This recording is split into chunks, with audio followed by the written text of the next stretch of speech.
തേവക്കൽ നിന്ന് വിഷ്ണു സുരേഷ് ചേരുന്നു. എറണാകുളത്തെ അവസ്ഥ എന്താണ് വിഷ്ണു? ലേറ്റസ്റ്റ് ആയിട്ട് എങ്ങനെയാണ്? എറണാകുളം ജില്ലയിൽ കാര്യമായി മഴ പെയ്യുന്നുണ്ടോ? നഗരത്തിലെ അവസ്ഥ എങ്ങനെയാണ്?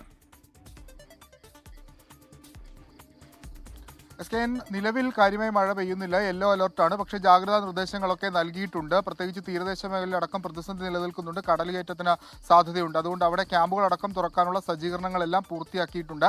നിലവിൽ മഴ മാറി നിൽക്കുന്നു എന്നുള്ളതാണ് എറണാകുളത്തെ സംബന്ധിച്ചിടത്തോളം ആശ്വാസകരമായ കാര്യം. ഇന്നലെ 2 ദിവസങ്ങളായി പെയ്ത മഴയിൽ 19 വീടുകൾക്കാണ് എറണാകുളത്ത് നാശനഷ്ടമുണ്ടായത്. അതിൽ ഒരു പ്രധാനപ്പെട്ട പ്രദേശത്താണ് ഞാൻ നിൽക്കുന്നത്, തേവക്കലിലാണുള്ളത്. തേവക്കലിൽ ഇന്നലെ എടത്തല പഞ്ചായത്തിലെ 12ാം വാർഡിൽ ലൈജുവിൻ്റെ വീട് അത് ഇന്നലെ മണ്ണിടിച്ചിലിനെ തുടർന്ന് തകർന്നു വീണത്.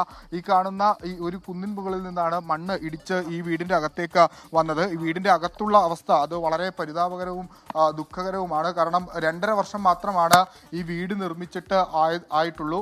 അത് ഇന്നലെ 2:30 ഈ മഴ കനത്തതിനെ തുടർന്ന് ഈർപ്പം തട്ടുകയും പിന്നീട് ഈ വീടിന് പിന്നിലുള്ള ഈ കുന്നിൽ നിന്ന് മണ്ണിടിഞ്ഞ് വീണ്, ഇത് അവരുടെ അടുക്കള ഭാഗമാണ്, അടുക്കള ഭാഗത്തേക്കാണ് ആദ്യം മണ്ണിടിഞ്ഞ് വീണിരിക്കുന്നത്. ആ ഡോറടക്കം തകർന്നു പോയി. തൊട്ടപ്പുറത്തുള്ള കിടപ്പുമുറി ഉണ്ട്, ആ കിടപ്പുമുറിയിലേക്കും ഈ മണ്ണ് പെട്ടെന്ന് തന്നെ ഇടിഞ്ഞ് ഇറങ്ങുകയായിരുന്നു.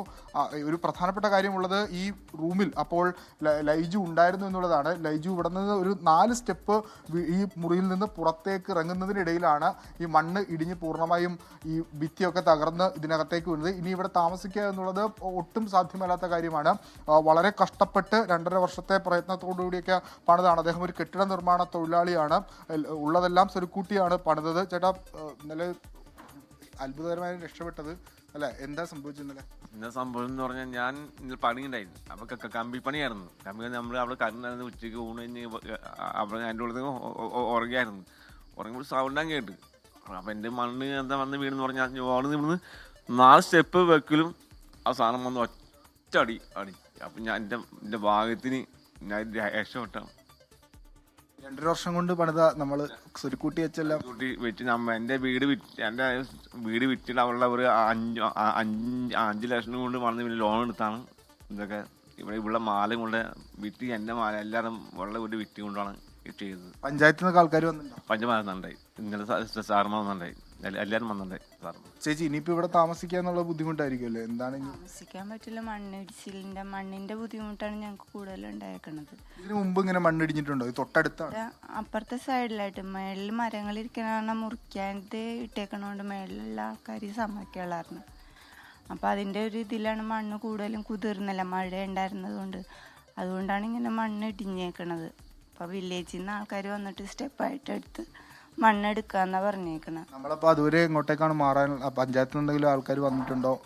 മാറണം എങ്ങോട്ടാണെന്നൊന്നും പറഞ്ഞിട്ടില്ല. ഇപ്പം നമ്മുടെ സുരക്ഷയ്ക്ക് വേറെ എവിടെയെങ്കിലും ഇന്നലെ മാറാനേ പറഞ്ഞിട്ടുള്ളൂ.